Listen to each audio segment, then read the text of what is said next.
একটি গ্রামে অনেকজন কৃষক মাঠে চাষ করত। প্রত্যেক কৃষকের চাষে খুব ভালো, কারণ তারা যেই মাঠে চাষ করে সেই মাঠটি নদীর ধারে অবস্থিত, অর্থাৎ নদী হলো তাদের চাষ করার প্রধান হাতিয়ার বা অস্ত্র।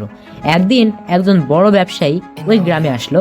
সে সিদ্ধান্ত নিল যে কৃষকরা যে নদীর সাহায্যে চাষাবাদ করে সে নদীর ধারে একটি কারখানা নির্মাণ করবে। ওই গ্রামে একজন কৃষক থাকতো, তার নাম আরমান। আরমানকে অন্য কৃষকেরা সে খবরটি জানালো। তখন আরমান সব কৃষককে নিয়ে দল বেঁধে সেই বড় ব্যবসায়ীর কাছে গেল। তারা বড় ব্যবসায়ীকে অনুরোধ করলো যে আপনি দয়া করে এই নদীর ধারে কারখানা নির্মাণ করবেন না, কারণ যদি একটি নদীর ধারে একটি কারখানা নির্মাণ করেন সেই কারখানার সব বর্জ্য ময়লা নদীতেই ফেলা হয়, আর যদি সব ময়লা নদীতেই ফেলা হয় তাহলে নদীর জল কি আর ভালো থাকবে, নাকি নোংরা হয়ে যাবে? আমরা সবাই জানি নোংরা হয়ে যাবে। আর যদি নোংরা হয়েই যায় তাহলে আমরা কিভাবে চাষাবাদ করব? উত্তরে সেই ব্যবসায়ী বলল যে আমার কাছে টাকা আর টাকা, আর তোমাদের কাছে এত টাকা আছে?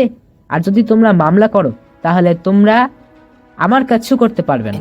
আমি বড় বড় রাজনীতিবিদদের, প্রধানের ঘোষদের মাধ্যমে কাজ করাই। আর যদি তোমরা তবুও মামলা দাও তাহলে আমার বড় বড় রাজনীতিবিদদের সাহায্যে সেই মামলাকে বাতিল করে দেওয়া হবে।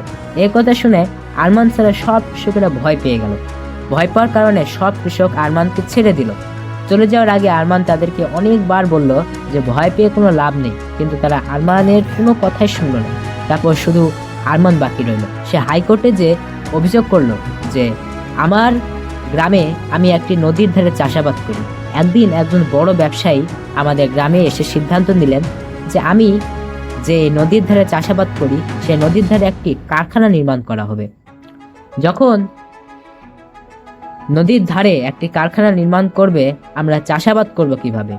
বিচারক আরমানের কাছ থেকে সব তথ্য নিয়ে দেখলেন যে যেখানে কারখানা নির্মাণ করা হবে সে জায়গাটি সরকারি জমি। এই তথ্য জেনে বিচারক মামলা দিতেই যাচ্ছিল, তখনই ওই বড় ব্যবসায়ী তার রাজনীতিবিদদের প্রধানকে কাজে লাগিয়ে মামলাটি বাতিল করে দেয়। এটা দেখে আরমান দুঃখ পায় এবং বাড়ি চলে যায়।